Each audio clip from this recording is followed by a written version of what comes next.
Earlier today, Ubisoft Massive dropped a Seasons 2.0 FAQ on the main Ubisoft website. Now, I'm not going to insult your intelligence by just reading through this content, but rather I'm going to pull out what I see as the most important things and what I think about them. Be prepared though, agents, because there is one bombshell revelation which you really aren't going to like. So the main idea behind Seasons 2.0 is to break away from the current repetitive model, which we can all agree with.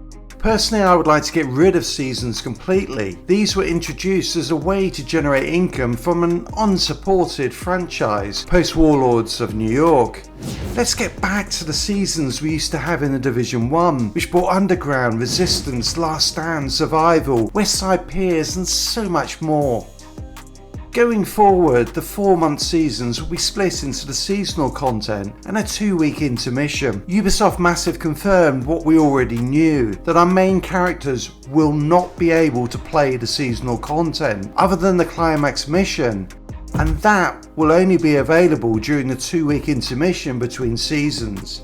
This is actually worse than what we had assumed previously, with the climax mission only being available for a very short period at the arse end of each season. The seasonal journey was confirmed as being levelling from 1 to 40 through seasonal missions, seasonal projects, weekly scouts and priority objectives, with XP gains roughly triple the current rate. There will be simple and quick challenges which will aid the player through unlocking key game systems, which sounds very much like a tutorial system for new players. Other activities in the game will also be available as part of the seasonal journey, which is expected to take up to 15 hours. This is pretty much what we thought. Essentially, we'll be levelling from 1 to 40 within the DC map, but with other activities like Summit and maybe the Expedition thrown in. If this season is anything to go by, seasonal missions will be current missions with a voiceover. Seasonal projects will be, well, projects. Weekly scouts and priority objectives sound a lot like specific open world events, missions, bounties, or activities like summit floors in specific locations of the map. This is not new content. It's not exciting. It is the same rehashed content we have been doing for years.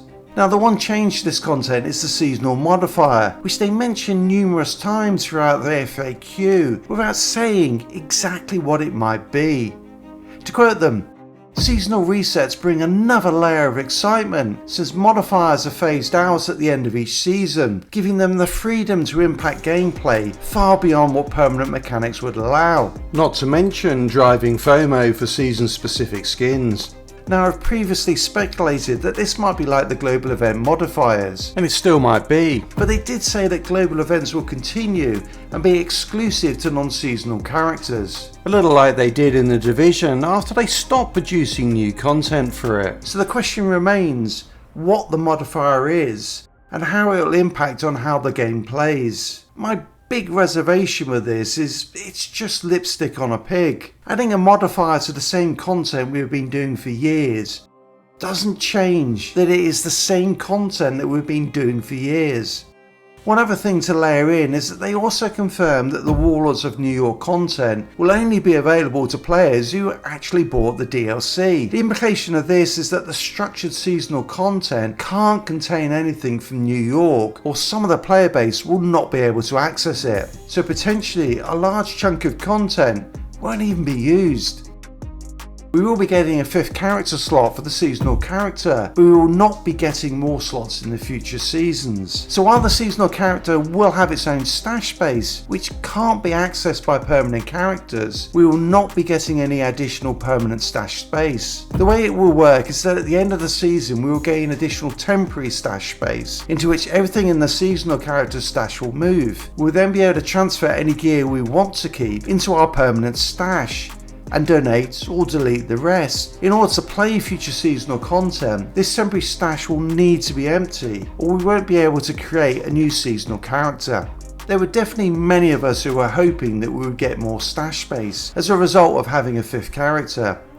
Well, this kills that, and so the challenge we all have with the lack of space for new gear that keeps being introduced into the game remains. Now, I have seen comments from players saying they are looking forward to playing different builds of the seasonal content, but as anyone who's leveled up recently will know, you typically run a hodgepodge of gear up until you get to the end game, based on the random drops you get. Seasonal characters will gain access to your recalibration library, but no mention was made of the crafting bench. Given that Ubisoft Massive stressed many times in the FAQ that the seasonal content would allow all players to participate on a level playing field, I don't think that your seasonal character will be able to access any blueprints they haven't found themselves. If they could, then it's not a level playing field, as veteran players could craft an entire set of named items the new players couldn't. Even if you can though, your seasonal character does not share materials with your permanent characters, so if you want to craft, recalibrate or optimize your gear, you're going to have to grind for the materials all over again. I actually think that these aspects of the seasonal content will have a very negative impact on build creation. Without access to my permanent stash, named items, or all of my resources, I'm not going to be able to create the sort of builds with the new seasonal gear that I might otherwise have done. Your seasonal character will have access to the Shade Watch and can gain shade levels. In fact, Ubisoft Massive stated that progression is significantly sped up, allowing you to reach level 40 more quickly and gains SHD levels at a faster rate, but only up until a certain level, at which point progression will revert to normal speed. No mention was made in the FAQ of what that level is. The final thing about gear is that expertise upgrades will not be available for seasonal characters. Instead, the SHD Watch bonuses will be increased to account for the missing power coming from expertise, which actually seems to be a sensible approach for the seasonal character and avoids sinking resources into gear that might never be used again.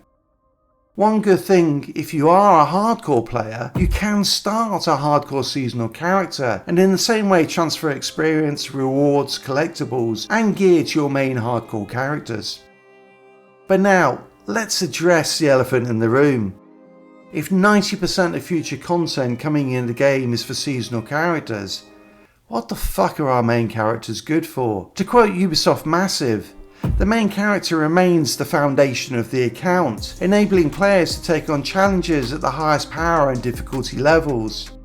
But they also said, right now, there are no intentions to introduce another incursional raid, which given those are the hardest content in the game, raises the question, what the fuck are they talking about? So realistically, the only thing that we have to look forward to on our mains right now is 2 weeks a season of the Climax mission, the Brooklyn DLC, and not a lot else.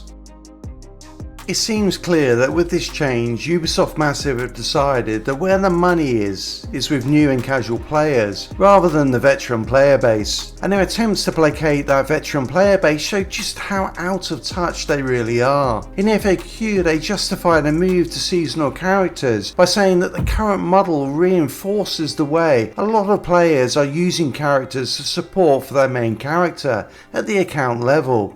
Mule runs serve a purpose.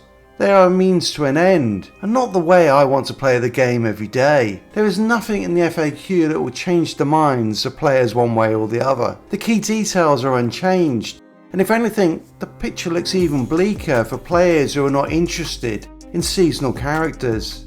This very much feels like a Helldivers moment for the Division franchise, where the community has the opportunity to change direction of the game by being outspoken and forward. I hope that my fellow content creators and players will stand up at this point and say, enough is enough. But my gut feel is that most will just let it go, trying to persuade us that leveling 1 to 40 is somehow new and fresh, and not just another rehash of the same old content. They will remind us that the development team is small, but that is Ubisoft's choice, not ours. After all, if Ubisoft aren't prepared to invest in this game, then why should we?